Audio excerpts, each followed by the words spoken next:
Wizera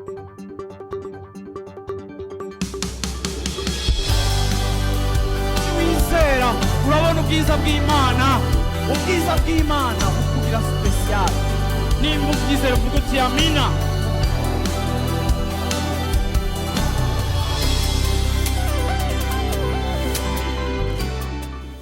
No musi mfise passage imwe nshaka kuvuga ko canke umurongo umwe nshaka ko uno munsi dufatira ko muri exhortation yacu yo muri kino gitondo. Haleluya.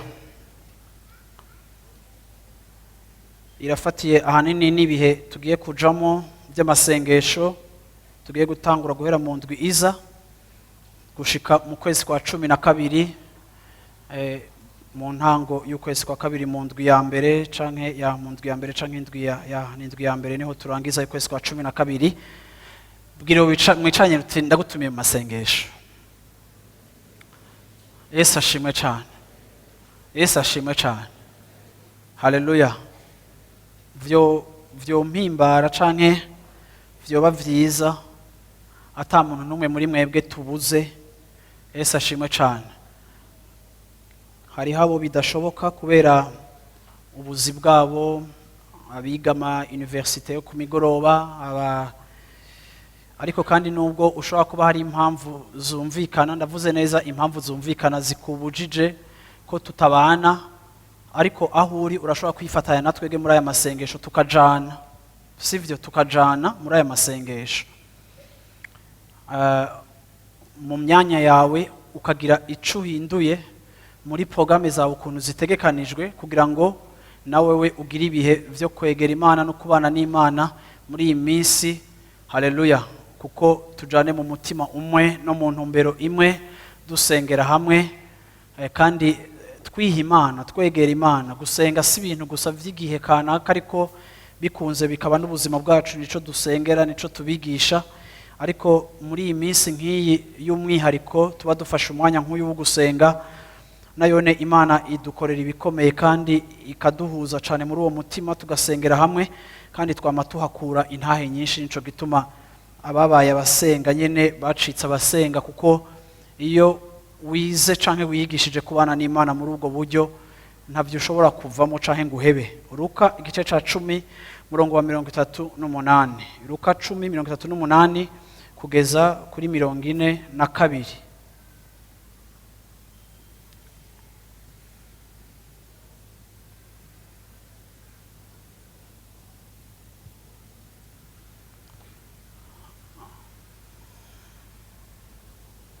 Luka 10:38 gushika kuri 42. Yo. 38. Combien?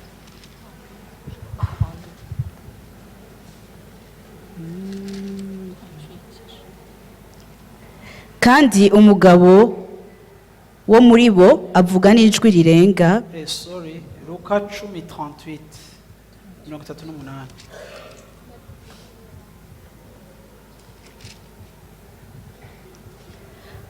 Maze bariko baragenda bashika mu mihana, umugore yitwa Marita aramwakira amushikiriza mu nzu yiwe. Uwo yari afise mwene nyina yitwa Mariya, yicara imbere y'ibirenge vy'umwami Yesu yumva ijambo ryiwe. Ariko Marita ahagarika umutima kuzimana vyinshi, aramwegera aramubwira ati, mugenzi, ntibikubabaje yuko mwene mama yantereranye ibikorwa? Nuko mubarire amfashe. Umwami Yesu aramwishura ati, Marita, Marita, uriganyira wigora muri vyinshi, ariko ibikwiye gose ni kimwe, kuko Mariya ahisemwo umugabane mwiza atazokwakwa. Amen. Amen. Bwana sifiwe sana. Iyi nkuru yo muri Bibiliya itubwira kuri aba bakobwa babiri bavukana, kandi bakanavukana n'umuhungu yitwa Lazaro yapfuye Yesu akamuzura. Iyi nkuru iratwereka ibicapo bibiri, kandi no musi numva ashaka ko tuganira ko uyu mugore, aba bagore uko ari babiri bavukana, Bibiliya ivuga ko uyu muryango bari abagenzi ba Yesu.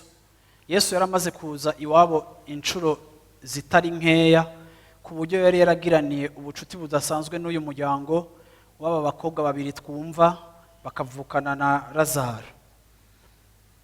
Aba bakobwa muri iyi nkuru yo muri Luka tugenda tubona, ugerageje kubiga ko muri Bibiliya barafise ibintu bibatandukanya canke barafise ukudasa, kuko nibisanzwe ko abantu bavukana bataba bameze co kimwe.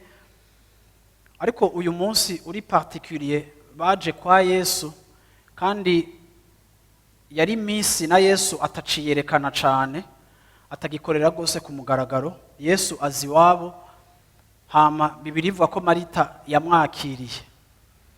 Marita umuravye muri kamere kiwe umubona ko aboneka ko yari umuntu w'umunyabikorwa canke umuntu agira igishika cinshi, ariko kandi w'umukozi, ubona ko ashobora kuba ari n'umukozi w'ibikorwa vy'amaboko, akunda kwakira, akunda kuzimana.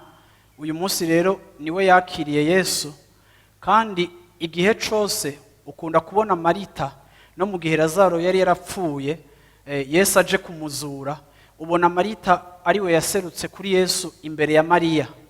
So ubiravye rero urabona yuko muri personalite zabo bari bafise ukuntu badasa.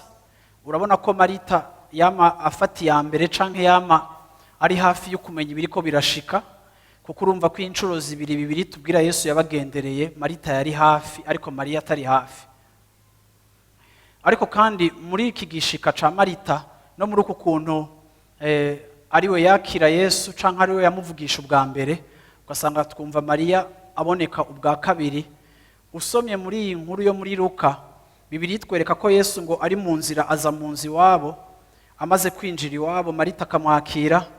Uko uravyumva, buno nyene ngo Marita atangura kwitegura kumuzimana no kwirukanka no kurondera kugaburira Yesu no kurondera kumwakira neza no kurondera kumufata neza.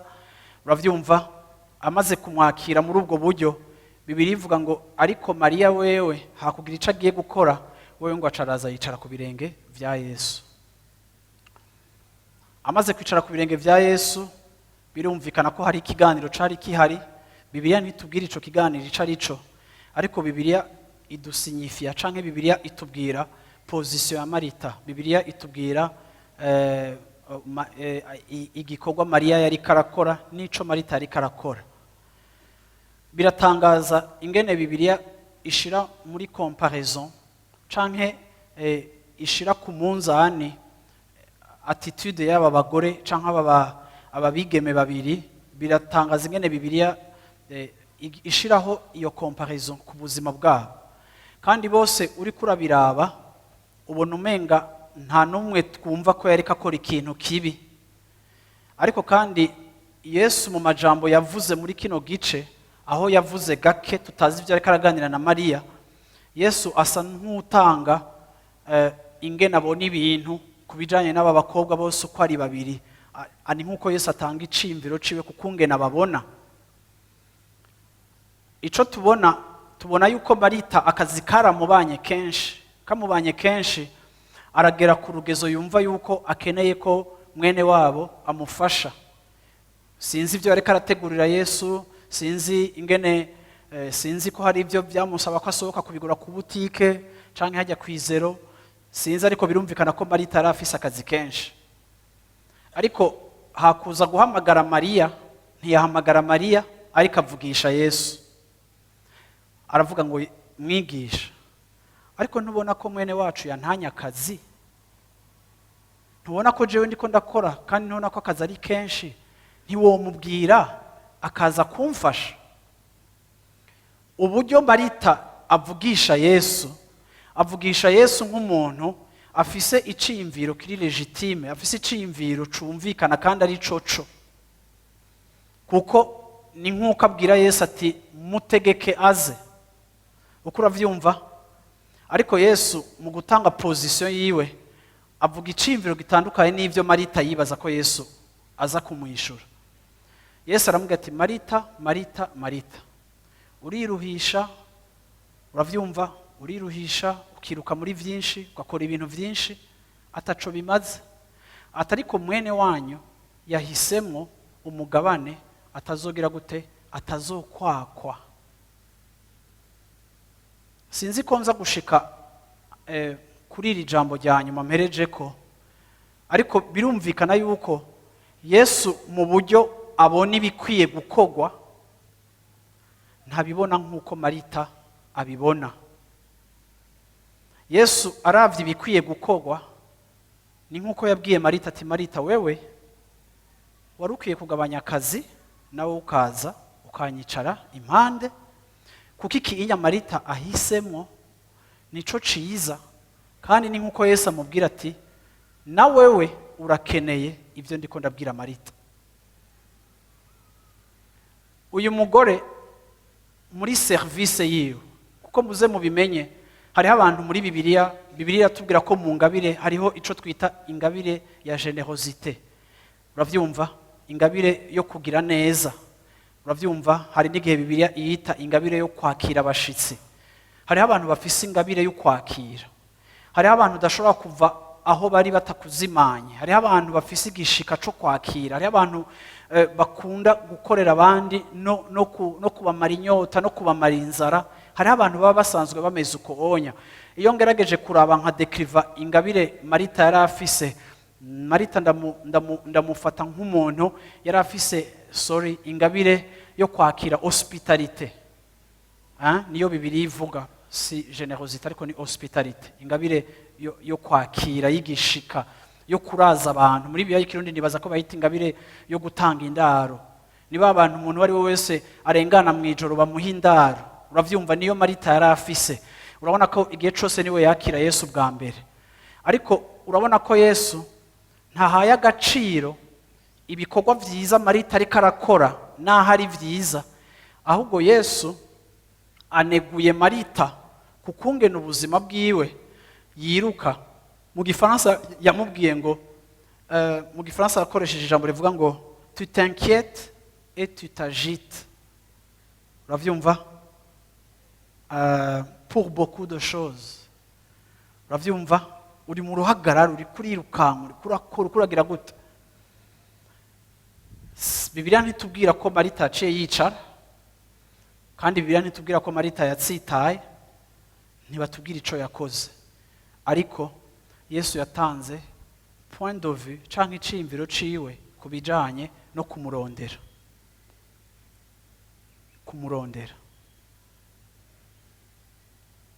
Hariho igihe usanga mu buzima bwawe, nk'uko tuba turiko turavuga ngo dufise iminsi yo gusenga, dufise indwi yo gusenga, tugiye mu minsi 40 yo gusenga.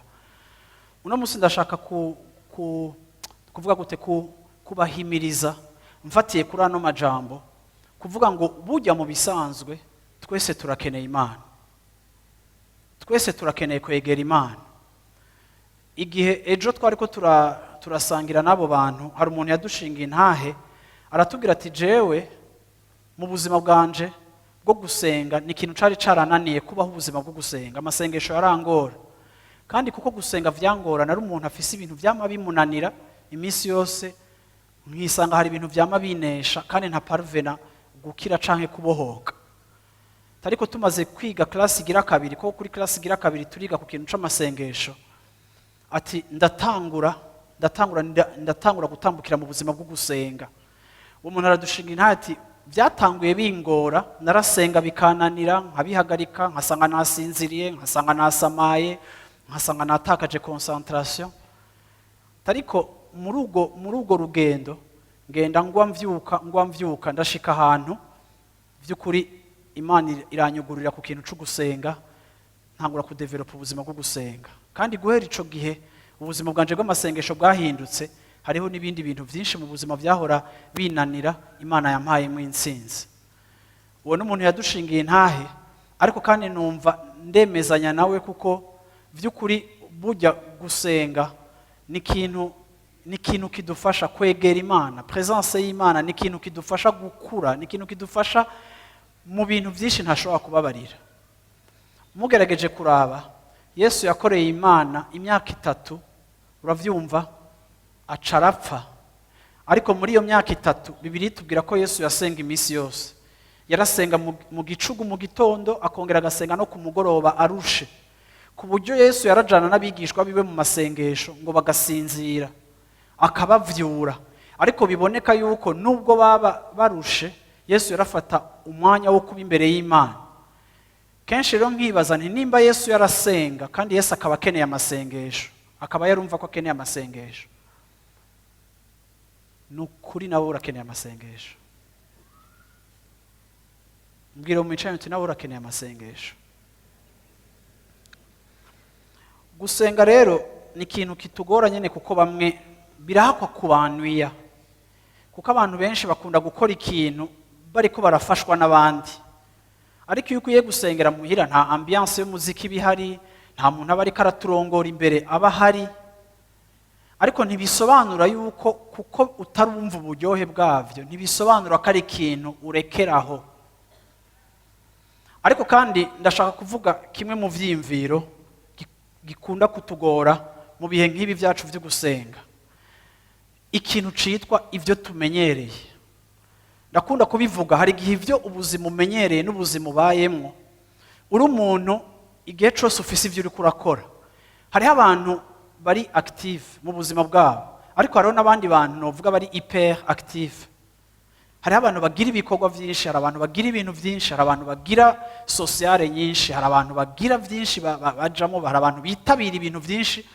Hariho abantu uyu munsi dimanche bafise nk'amaprograme nk'atandatu imbere yuko saa moya igera, sivyo? Hariho abantu rero usanga ntibazi kwicara,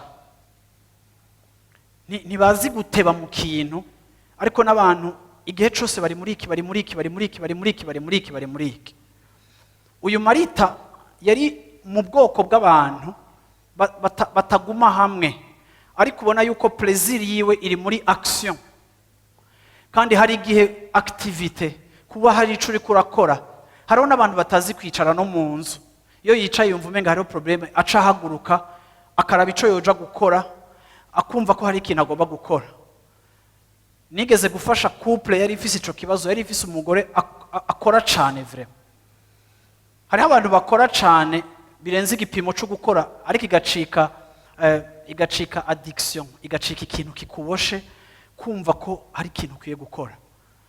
Ariko kenshi iyo ufise ukuntu umenyereye kubaho, hama kubw'impamvu kanaka ukumva mu mutima wawe urakumbuye Imana, canke urakeneye kurondera Imana, kubera ukeneye uburongozi bwayo, kubera ukeneye kwiga uciyumviro, kubera ukeneye kunesha, kubera ukeneye inkomezi kanaka. Hari igihe Imana wumva kuyikeneye, ariko ugasanga kubera bene abo bantu ari abantu twe twita ba mapine, n'abantu badafise ibirenge ariko bafise amapine munsi y'ibirenge, n'abantu badashobora kuguma hamwe. Bene uyo muntu Imana imubwiye ngo ndagukeneye hafi yanje, birabagora, kuko amenyereye kwama yumva hari ibintu ariko arakora. Ariko kandi ako kamenyero kakakubuza gukora ikindi gitandukanye igihe kanaka Imana ikubwiye ati ndakeneye kuza hafi yanje, ndagukeneye. So ntivyoroshe gufata umwanya wo gusenga iyo utari umuntu azi gucecekesha ibindi byose bimuhamagara, kugira ngo uwo mwanya we wo gusenga awubahirize. Ukavuga uti nimba tugiye mu minsi 40 yo gusenga, ndagomba no kumodifya no guhindura imikorere yanje muri iyi minsi 40 y'amasengesho. Ibyo ushobora guhindura kubw'impamvu zo kurondera Imana, bihindure. Ibyo udashobora guhindura bijaye n'ivyo usabwa, bijaye n'akazi kawe, bijaye n'amashuri yawe, bijaye n'ivyo abantu bakwiteze ko. Nimba uri umuvyeyi mu nzu utegezwa guteka, utoreka guteka ngo uri kurasenga, abana badafungura, raba hariho ivyo udashobora gukuramwo, ariko hariho ivyo ushobora gukuramwo muri activite zawe. Kuko biragoye iyo umuntu amaze kugira ivyo yamenyereye cane, biramugora kwicara ngo asenge. Ntivyumvikane ingene Marita asanzwe ari umukozi, asanzwe yirukanka, akabona mwene wabo ariko ahabwa amabanga na Yesu, ariko amubwira ibintu bikomeye. Mbega kubera iki Marita atari gushobora kumva ati ibyo ari byo byose Yesu namuhaye karibu, ndamwicarika, ariko ndamukeneye nanje. erega abantu b'Imana mu bintu byinshi twirukamwo, mu bintu byinshi dukora mu buzima bwacu, mu bintu byinshi duha umwanya wacu, mu bintu bidufatira, mu bintu biri muri programme zacu zitandukanye, siko ndashaka kuvuga ngo ni bibi kugira ibikorwa urimo gushika naho utamenya ico ukwiye gukora muri uwo mwanya. Sinzi ko muko muranyumva. Dukwiye kuba abantu bafise ubwenge bwo kumenya ico bakwiye gukora. Yesu mu kwishura Marita ngo uri gukora ibintu ataco bimaze, ariko mwene wanyu yahisemo ikintu atazokwakwa. Mu yandi majambo Yesu yareka abwira Marita, ivyo uri kurakora sivyo wari ukwiye gukora, ahubwo uyu mwanya nawe wari kuza ukicara ku birenge vyanje. Bisobanura ngo hari igihe ubura umuntu yiruka cane mu buzima, canke ufise utundi tuntu urimo, ariko ugahusha igihe cawe co kugira ico ukoze Imana yibaza ko wari ukwiye gukora. Mbega wibaza yuko Imana iri d'accord canke yemeranije na wewe mu bintu bikwirukansa iminsi yose? Ibi ndiko ndabivuga kugira ngo ndababwire ngo ntidushobora kubaho, ntidushobora kuexista tutariko turubaka ubucuti bwacu n'Imana mu buryo bwo gusenga. Nubwo wombwira ngo je ngo sindabikunda, nkunda gukora canke nkunda gukorera Imana, nimumbwire igikorwa dukora nzoza kugikora, nimumbwire aho tuja kubaka nzoja kubaka, ariko nimumbwire kuja gusenga. Ntibishoboka, nta muntu numwe ari exonere ku kintu citwa prière. Nta muntu numwe atarabwa no gusenga. Gusenga ni ikintu twebwe twese turagikeneye. Ndakeneye gusenga, ndakeneye kwiga gusenga, ndakeneye kwiga kuba hafi y'Imana. Urakeneye kwiga kwisonzesha, kuko hari intambara, hari ibihe ucamo bikenera ko uba wabifatiye umukazo, siko iyo ufise umutwaro. Uko uravyumva, ivyo byose ni ibintu tudashobora gufata muri Bibiliya ngo tubikuremo, kuko biranditswemo. Yesu ashimwe cyane. Haleluya. Amina. Uravye Mariya mu gice ca 11 ca Yohana, igihe Yesu yateba kuza, Bibiliya ivuga ngo Yesu yari hafi Yerusalemu, ariko arateba kuza gutabara Lazaro, hama Lazaro arapfa. Ariko mumva ikintu cabaye. Baraja kubwira Mariya bati Yesu araje. Mariya ngo aje ashitse imbere ya Yesu, ngo ikintu Mariya yakoze yarapfukamye. Ngo arapfukama, uravyumva, elle s'est prosternée, uravyumva, apfukamira Yesu.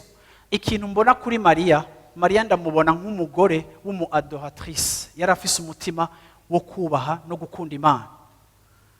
Acarakira Yesu, atangura kumubwira ibimubabaje, ariko yabanje kumunamira, aravuga ati iyo uza kuba waje kare Lazaro ntaba yapfuye. Ariko nimurabe, uyu mugore araje ashitse imbere ya Yesu, amufitiye umuhari. Yesu yaratevye, mwene wabo arapfa, amaze 4 jours apfuye, ariko n'empêche que amushitse imbere yaramupfukamiye, aramwubaha, aramuha icubahiro. Nubwo Yesu atakoze ivyo yashaka ko akora, nubwo Yesu yaje atevye, ariko nta kintu camubujije kugira gute kumwubaha no kumupfukamira no kumusenga muri uwo mwanya. Ndashaka kuvuga ngo nukuri bantu b'Imana, turakeneye nk'abantu bizera, turakeneye kwiga kudevelopa imigenderanire yacu n'Imana mu buryo bw'ikintu citwa gusenga. Gusenga turi twenyene, gusenga turi kumwe n'abandi, ariko tugomba kuba abantu bakunda ivyo bihe, bakunda presence y'Imana. Mariya yakunda kubaho kwa Yesu, yakunda presence y'Imana. Marita agakunda gukorera Imana. Hari itandukaniro ryo gukunda kubaho kw'Imana no gukorera Imana. Nta na rimwe nankuhaje umuntu n'umwe, naho mu rushengero yoba tubereye umugisha ungana gute, nta na rimwe jewe, nta na rimwe ndyoherega umuntu akora ibikorwa vyinshi kurusha uko yegera Imana. Kuko iyo ukunda gukora canke iyo ukora ibikorwa vyinshi vy'Imana, ariko udafise igihe cawe cyo kuba muri presence y'Imana, hazogera igihe ivyo ukora ubikoreshwa na experience. Ivyo ukoreshwa na experience mu buzima bwawe bwa minsi yose, birashoboka kuta ubikoreshwa n'ukuntu wabimenyereye, ariko ataburongozi bwa Mpwemu Yera burimo. Hari abantu benshi mu buzima bwabo, haba kurera abana, haba gutegekanya ibikorwa vyabo, haba mu guteza imbere imiryango yabo, hari abantu benshi bakorera muri experience. Ariko ndaje kubabwira yuko experience ntikemura ikibazo c'abansi bacu, ntikemura ikibazo ca Satani. Hari ahantu ushobora gukora ikintu umenyereye gukora, ariko nturoranigwe kuko uri kugikoreshwa no kukimenyera, nturi kuragikoreshwa no kuba inspiré na presence y'Imana ubamwo ikakubwira ubundi buryo ubikora butandukanye n'ico experience ikubwira, kuko experience ntihagije kugira ngo ivure umutima w'umuntu. Hageze ko turera abana, hageze ko dukora igikorwa c'Imana, ntushobora kurongora eglise muri experience, kuko ibihe by'abantu biratandukana, n'ibitero abantu bacamo biratandukana, n'isi iriko iragenda ihinduka.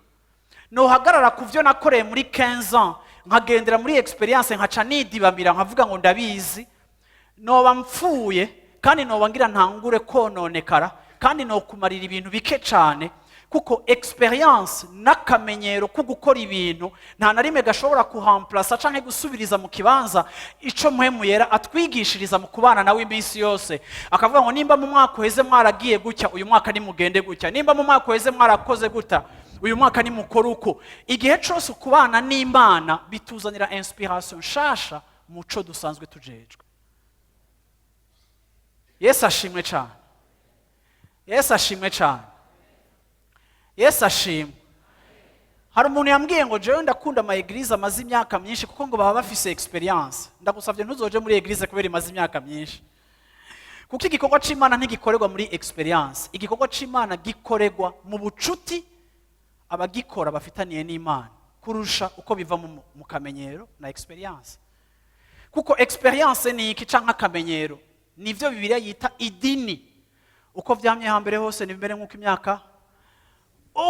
Mpwemu Yera, Yesu yarabwiye Nikodemu ngo Mpwemu Yera ameze nk'umuyaga uhuha, nk'uko tutamenye iyo umuyaga uza uva n'iyo uri kuraja, niko n'abarongorwa na Mpwemu Yera bagomba kumenya. No kuvuga ngo nta na rimwe ivya Mpwemu Yera biri fixe, vyama biri kwa kundi, ariko bikenewe ko hari icimviro gishasha Imana izana. Abantu bagomba kuba bari flexible kugira ngo bakire icimviro gishasha c'Imana, hama batware mu bindi bintu bitandukanye n'ivyo bari barimo. Marita ndamufata nk'umuntu afise manque ya flexibilité. Igihe yabonye akaryo ko kuvugana na Yesu, yumvise ko bakwiye gufonctiona muri ya mode yiwe yo kwiruka no kubira ivyuya no guteka no gukaranga no gukora amasarade. Ariko Yesu aramuraba ati Marita, Marita, Marita, Marita, ivyo bintu kurakora no. Ikiri important sukunza Imana no kunkorera ibintu vya hatari. Ikikomeye si uko Mariya ava ku birenge vyanje ngo mwese mwiruke mukore. Jewe sinaje ngaho iwanyu kugira ngo munzimane, jewe sinaje ngaho iwanyu kugira ngo benefice protocole yanyu, jewe sinaje ngaho iwanyu kugira ngo muntegurira amapla y'ibisazi ya hatari mugiye kuntegurira n'amadeko agize gute. Sico canzanye, jewe nazanywe ngaho iwanyu no kubaka ubucuti na mwebwe. Mu mwanya muto mfise hano hantu ndafise ico naje kubaha. Nico gituma kuri uyu munsi nshaka kuvuga kuri kino kintu, nukuri turakeneye Imana. Bihora bintangaza iyo mbona atari abantu bose baza mu masengesho. Ni gute twogira iminsi 40 yo gusenga, iminsi 40 tukaza hafi imigoroba yose kiretse kwa kane no kwa gatandatu, niwo munsi tutaza ngaha 40 jours zigahera, nta na rimwe we uraza. Ibi bintu n'ubu munsi uriko uranyumva ukavuga ati mbe pase ibintu akaravuga no munsi aza guheza ryari? Umuntu w'Imana ntibishoboka kuba indifferent, ntibishoboka ko ubasinda bibazwa ku bintu bijaye no kwegera Imana kiretse vraiment ufise impamvu zikubuza. Yesu ashimwe cyane. Ubwira umuco ati ntibishoboka. Haleluya. Mumbwire kandi tugomba kwiga ikintu gishasha. Je ndabizi yuko ushobora kuba warabaye mu ishengero ridafata imyanya minini yo gusenga, ariko nimba waraje muri Life Center ni ikintu duha ikibanza kinini kandi gikomeye, kandi twemera yuko nibwo buryo bwonyene ukubaho kw'Imana, presence y'Imana, icimviro c'Imana, ukubaho nico twakirijwe. Yesu ashimwe cyane, Yesu ashimwe cyane. Haleluya, amen. Mu yandi majambo ndashaka kuvuga ngo ni nkuko Yesu yareka arabwira Marita ati mbega Marita, aha wewe wama wiruka uruha, uronka inkomezi heza gukora ivyo wamuri kurakora, igihe udafise umwanya wo kunyegera uronka inkomezi heza gukora ivyo uri kurakora. Bantu b'Imana, Imana ituravye no musi muri kino gitondo 100% Imana irazi yuko hari ibintu byinshi biri muri responsabilité zacu tutashobora gukora itadufashije.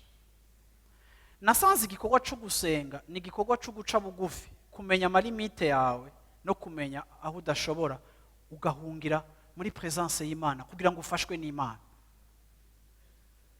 Burya ntushobora gusenga ucibaza ko wishoboje. Burya ntushobora guhagarika amasahani ngo ureke gufungura ucibaza yuko wikwica. Birasaba yuko mu buzima bwawe utahura amalimite yawe aho ugarukira, kugira ngo wige gufata umwanya wo kuba imbere ya Yesu, kuko uvuga uti uyu ndi waza kumpa inkomezi zo gukora ibyo nsanzwe nkora kandi nkabikora neza. Atanshoboje Yesu sinorera abana neza. Yesu atagushoboje ntiwogwana n'ikibazo c'ingwara kiriko kiratera umuryango wawe. Yesu atagushoboje ntushobora kugwana n'ikibazo c'ubukene, amafaranga yagabanutse mu muryango mukaba muriko muragwana n'ikibazo c'ubutunzi bwanyu. Yesu atagushoboje utamubaye hafi, uravyumva, chômage urimo igira gushire muri depression kuko wirukanywe mu kazi udafise ubwize gute. Sindiko ndabona Yesu nukubaho kwiwe atagufashije ingene ushobora kujera ico kibazo neza utacifashemo nabi. Iterambere dushaka ku buzima bwacu, aho tugomba gushika, ingene turiko turubaka imiryango yacu, bantu b'Imana. Hariho n'abantu muri twebwe uba wumva umenga jeve ibyanje bimeze neza, mu mpande zose numva hameze neza. Ako ngenda bibutse yuko igihe Abrahamu yabwira Loti ngo hitamwo aho uja ufata ikibanza ca mbere, Loti muri analyse yiwe y'ubwenge bwiwe ahantu yatoye hari heza, ariko Bibiliya itubwira ko aho Loti yaciye yari inzira, uravyumva, yo mu gishanga canke bacita gute, ahantu marécageux, sivyo? Si nivyo gusa, Loti ahantu yagiye agenda i Sodomu na Gomora, ahantu umuryango wiwe wasambukiye ukononekara, ariko muri appréciation yiwe yabona ko ahagiye ari heza. Twebwe nk'abana b'abantu hari ibintu turaba mu bwenge bwacu ukabona ko ibi bintu ari vyiza. Uriko urashiraho strategie muri business yawe, uriko urafata ama decision muri kompanyi yawe, uriko urahindura ibintu muri kompanyi yawe, uriko urafata ama decision ku iterambere ryawe risanzwe, uriko urafata ingingo. Ni igiki kikubwira ko ingingo uriko urafata ari nziza, ko bishoboka ko ibintu biboneka ko ari vyiza ariko amaherezo yabo akaba mabi? Proverbe itubwira ngo inzira iboneka ko ari nziza mu maso y'umwana w'umuntu ariko amaherezo yayo akaba ari amahonero. Twebwe turashobora kwihenda. Umwana w'umuntu Bibiliya ivuga ngo nta kintu cihenda nk'umutima w'umwana w'umuntu. Rero iyo negera Imana nkaba muri presence y'Imana, Imana ituma marge yanje ya erreur igabanuka, kuko nigiye ngiye gufata decision Imana irashobora kumbuza amahoro muri decision, nkumva numva umenga yari nziza ariko nkayiburamwe amahoro, nkamenya ko hari ico Imana iri kirambarira. Ariko uko kubaho kw'Imana kumeze nk'igipfungu kiri hejuru y'ubuzima bwanje, kugatuma ntafata ingingo mbi, kuko ndi muri communion n'Imana. Imana nayo nigatuma rimwe na rimwe mu buzima bwanje indinda kwihenda ibintu nokwibajije ko ari vyiza kandi atari vyiza. Ndakeneye Imana, ndakeneye Imana mu buzima bwanje, ndakeneye Imana. Hari ibintu vyinshi nta control, ntashobora kumetriza, ntazi ingene bizogenda. Sinshobora kubaho nkaba busy mu bikorwa ariko nkabura umwanya wanje jewe jenyene n'Imana yanje. Ivyo sindabikora gusa kubera ngo ndi pasteur, ivyo biri valable ku muntu wese yakijijwe.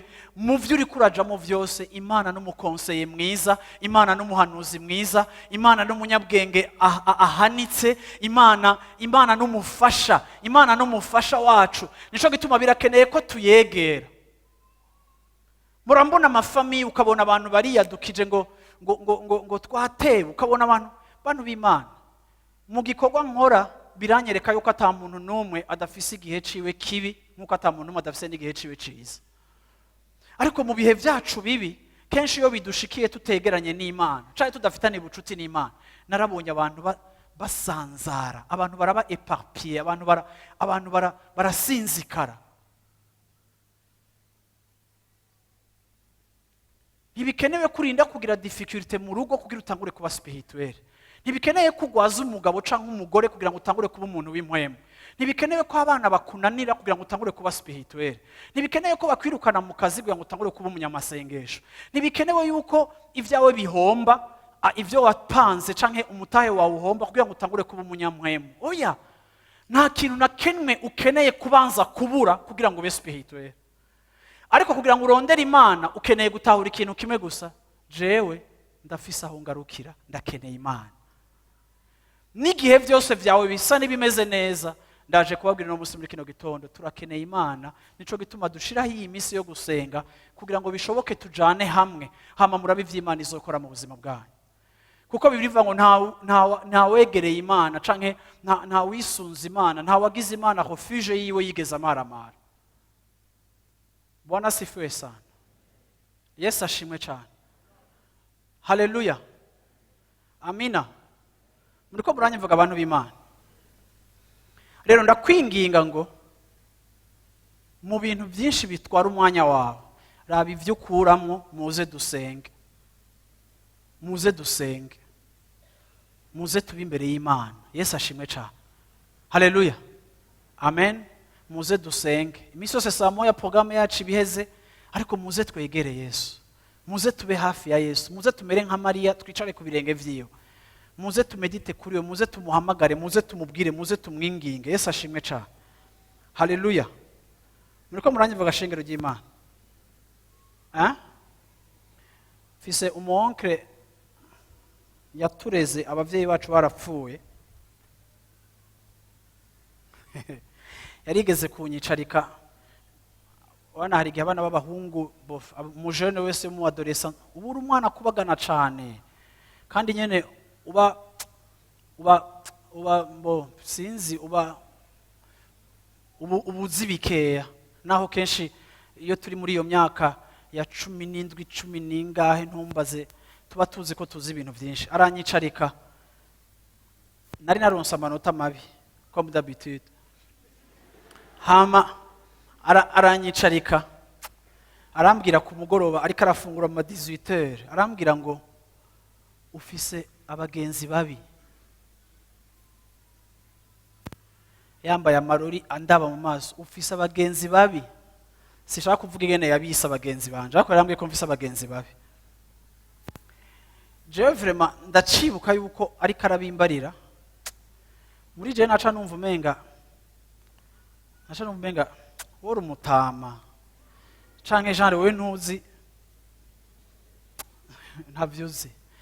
Ofete burya hari ikibazo kiba mu mageneration, aho bamwe bazi n'abandi bakaba bazi, ariko muri abo hariho ubutabazi neza, sivyo? Ugaca wibaza yuko jugement apose ku bagenzi banje, ni nkuko abana bo muri kino gace bati ni muzee.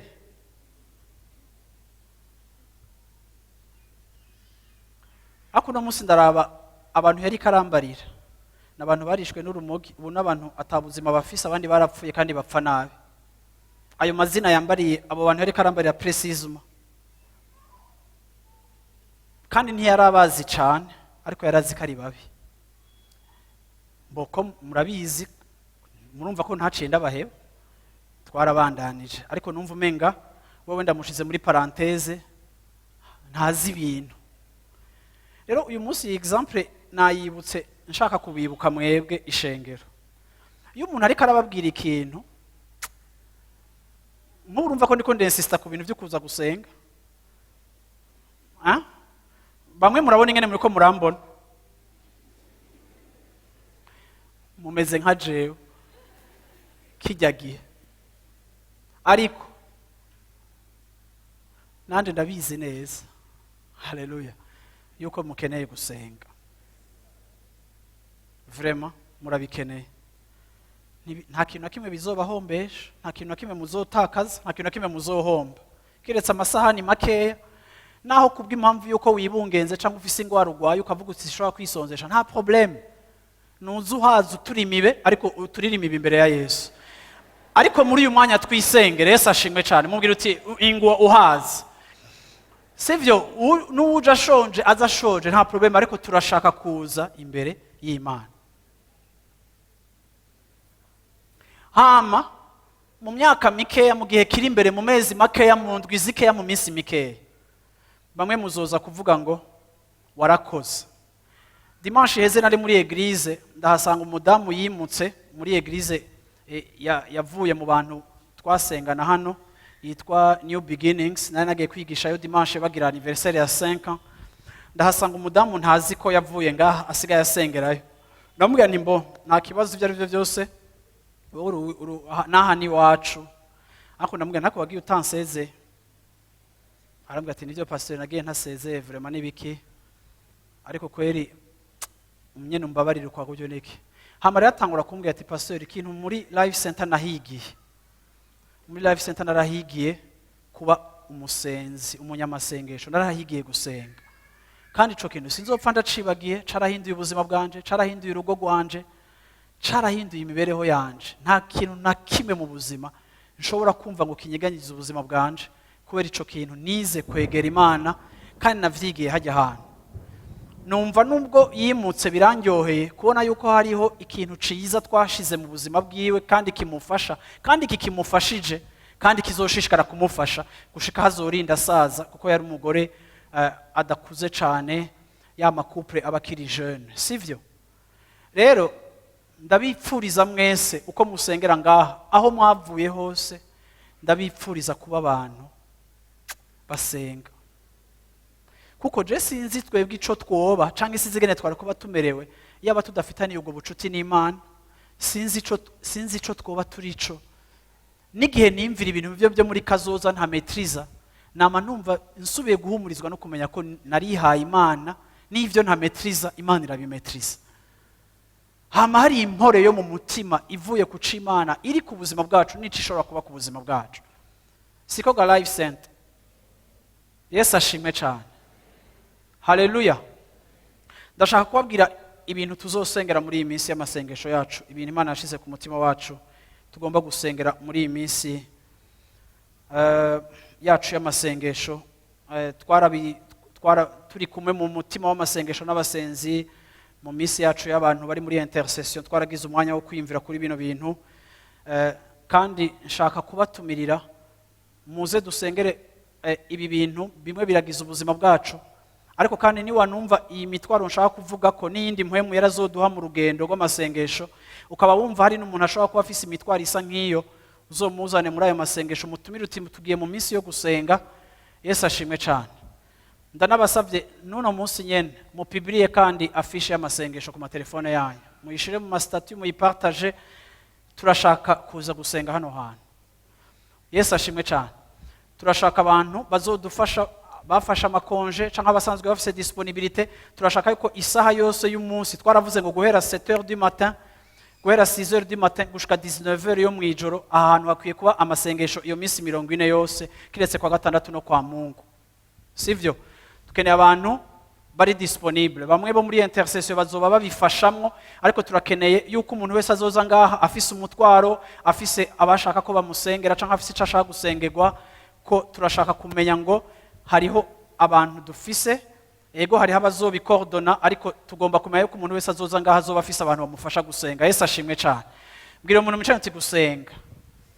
Je rero imisi yose numvise gusenga ndabifata muri aspect, uravyumva, zibiri zikomeye. Hariho iya aspect ya mbere yo kuba mu bwiza bw'Imana, kwibanira na Yesu. Yesu ashimwe cyane.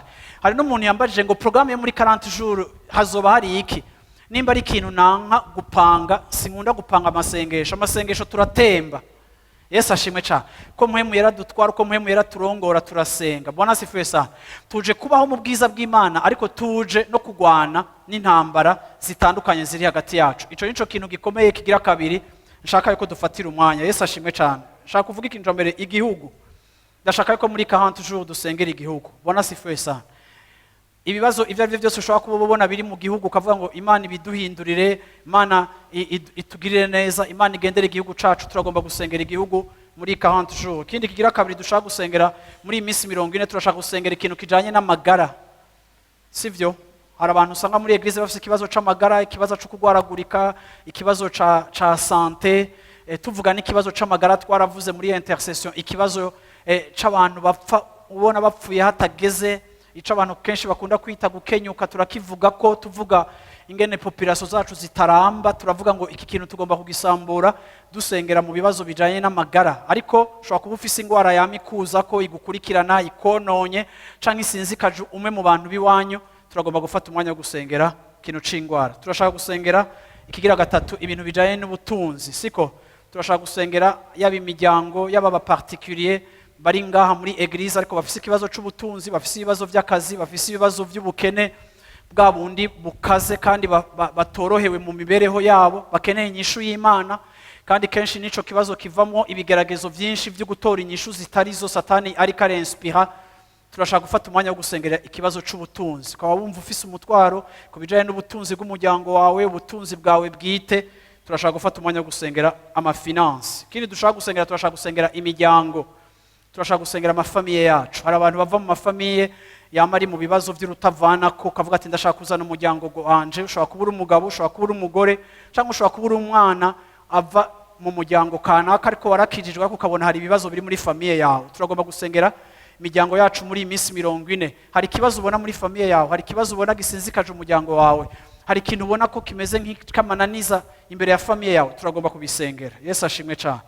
Turashaka gusengera ugwaruka rwacu, abajene bacu, tuzoba turi ngaha, abajene muzoba muhari, gusengera ubuzima bwanyu n'ikintu cyose kijaye n'ejo hanyu, kazoza kanyu, ubuzima bwanyu, ibibagwanya, ibibagoye.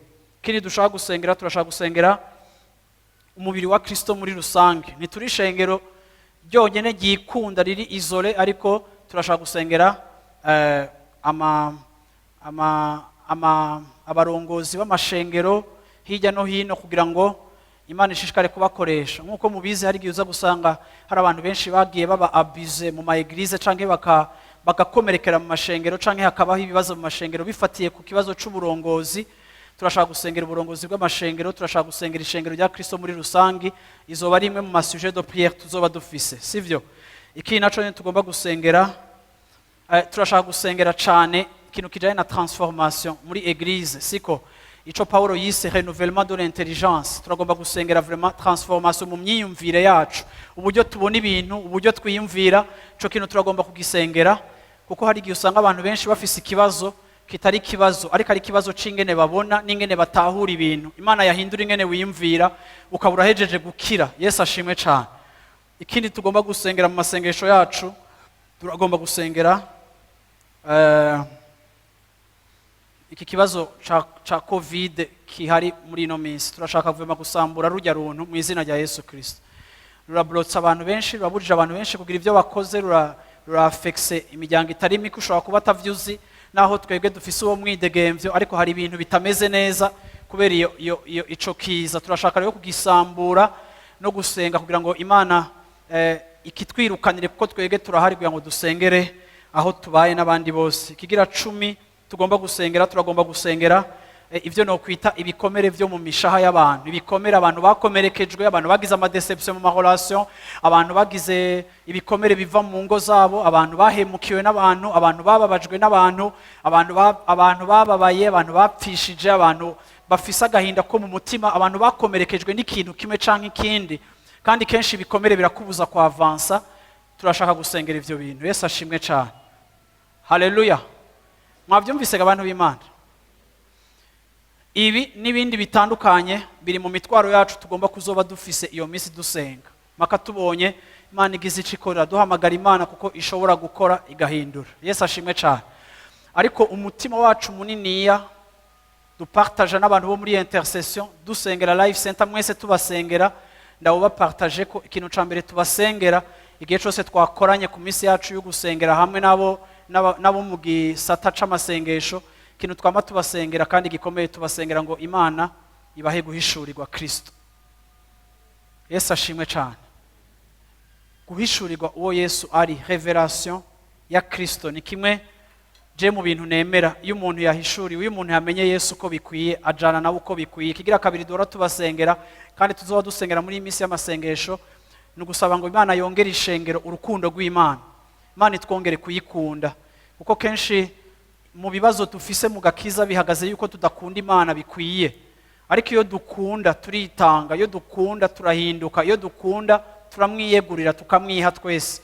Kinaco ni kimwe mu bintu dusengera, Imana wongere ishengero ryacu abantu gukunda Imana. Ndashimira Imana aho tugeze, ariko ntiduhagijwe naho tugeze, turashaka gupusa loin. Ca gatatu dusengera cyane muri intercession ni ikintu kijanye n'umuriro wa mpwemu yera mu buzima bw'ishengero rya Kristo. Imana atsa umuriro wawe mu ishengero ryawe, abantu buzure ubushobozi bwawe, buzure igishika n'inyota yawe, amatara yabo yake amurike. Bwana asifiwe sana. Ibi nivyo tuzoba dusengera muri iyi minsi yacu 40. Yesu ashimwe cyane. Haleluya. Bwana asifiwe sana. Yesu ashimwe cyane. Amen.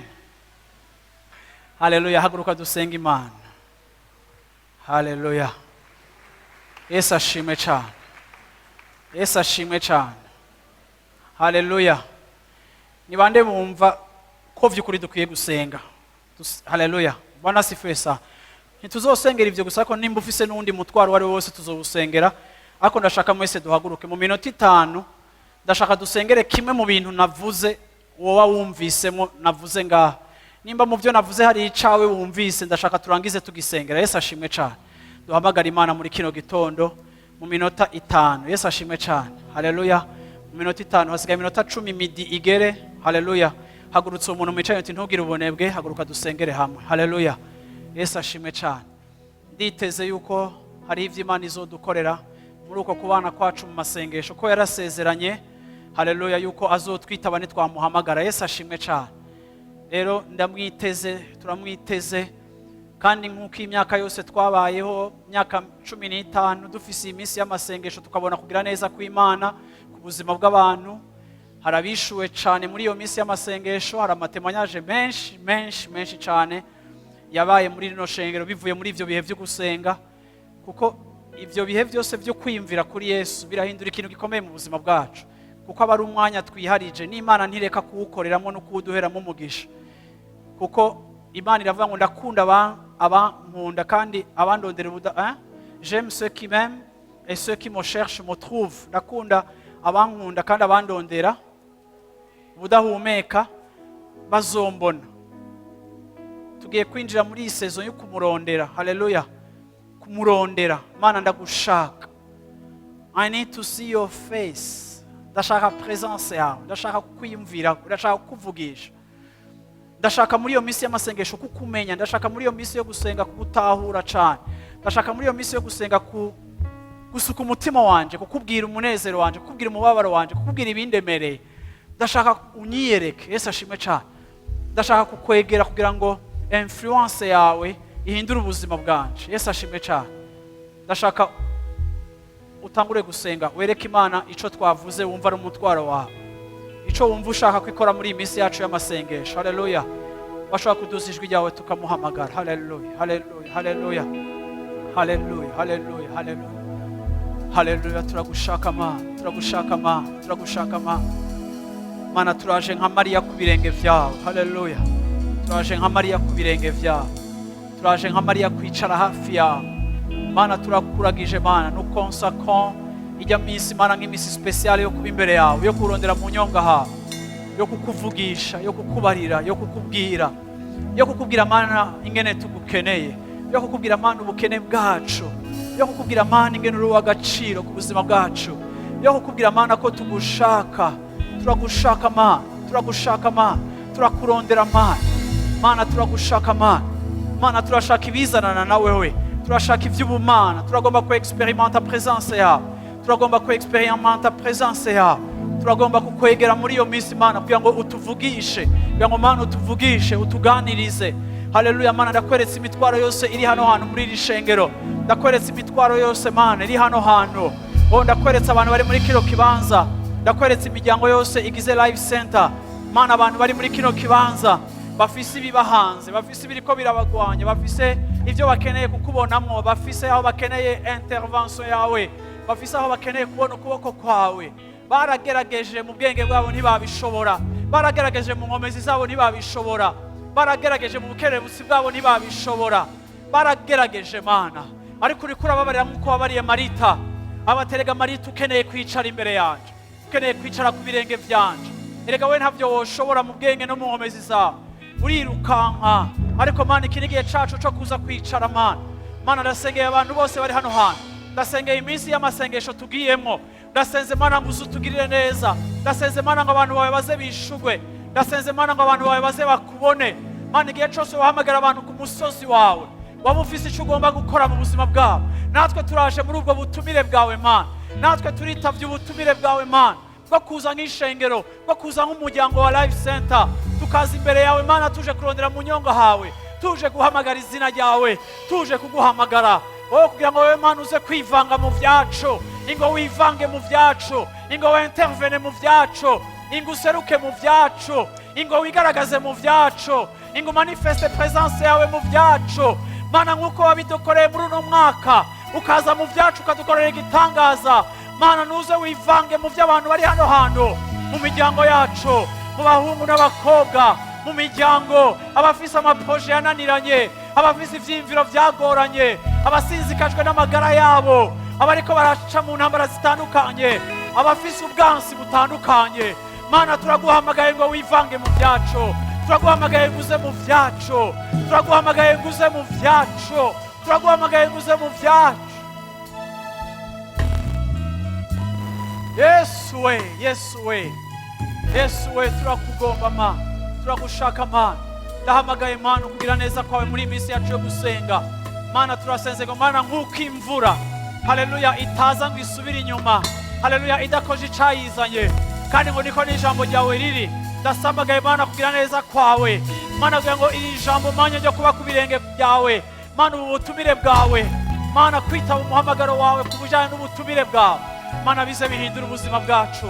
Ndasengera abantu bose Mana abafashe disposition, ndasambuye Mana ibintu bitera abantu biyemeje gusenga, bamwe bakagwara, abandi bagategwa, abandi bakagwanywa. Ndavuze ngo mu izina rya Yesu Kristo, ikintu cyose Satani agomba gukoresha kugira ngo kibe obstacle kuri engagement y'abantu bawe Mana, muri kino gitondo ndagisambuye Mana, ndakuragije iyo minsi yose tuzoba turi imbere yawe Mana. Turasenze Mana ngo uzotwigishe, turasenze Mana ngo uzoturongore, turasenze Mana ngo uzodushoboze, turasenze Mana ngo uzovugane natwe, turasenze Mana ngo uzoduha amazaburi, uzoduha ijambo ryo kumenya, turasenze Mana ngo uzokora ibihambaye hagati y'abantu bawe, maze Mana abantu bawe bavuge ngo by'ukuri uhoraho yaratugendere. Haleluya, haleluya, haleluya. Bashaka kumudugiriza ibiganza pre tuyimvurira ikiragwa ntiharagira gutaha, muri idugiza ibiganza byawe uti Mana ndagushaka Mana, I need you, ndagushaka Mana, ndagushaka muri iyi minsi Mana.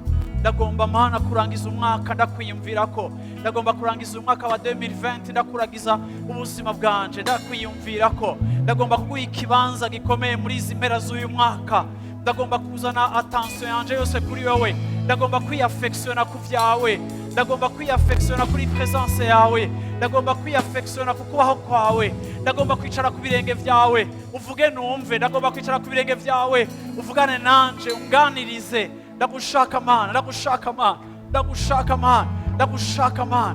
Mana, turaguhamagaye Mana muri iyi minsi yacu. Ndavuze ngo Mana guhera no kuri no saha Mana utangure gukora mu buzima bw'abantu bawe, abagwaye bari ngaha Mana bakize, babohore mu mibiri yabo Mana. Abibaza ko Mana yo mwijuru hari intambamyi ni abariko baragwana niki na kijya, ndavuze ngo icari cyo cyose muri kino gitondo ndahamagaye izina ryawe. Ndavuze ngo Mana intervena, ndavuze ngo Mana intervena, ndavuze ngo Mana seruka, ndavuze ngo Mana seruka, ndavuze ngo Mana kora ikintu gishasha, ndavuze ngo Mana hindura ibihe by'abantu bawe, hindura ibihe by'ishengero ryawe. Haleluya, nk'uko izina ryawe riri Mana, turaguhaye icubahiro Mana, turakubashe Mana, turagushimiye ivyo uzodukorera Mana, turagushimiye ibitondo n'imihingamo yacu n'imigoroba yacu. Icubahiro cyose kikugaruke ko Papa, izina ryawe rishigwe hejuru, ibendera ryawe rishigwe hejuru mu izina rya Yesu Kristo. Abantu b'Imana bavuge amen, abantu b'Imana bavuge amen. Imana ibahezagire, mugire indwi nziza, mugire umunsi wa Mungu mwiza. Imana ibahezagire.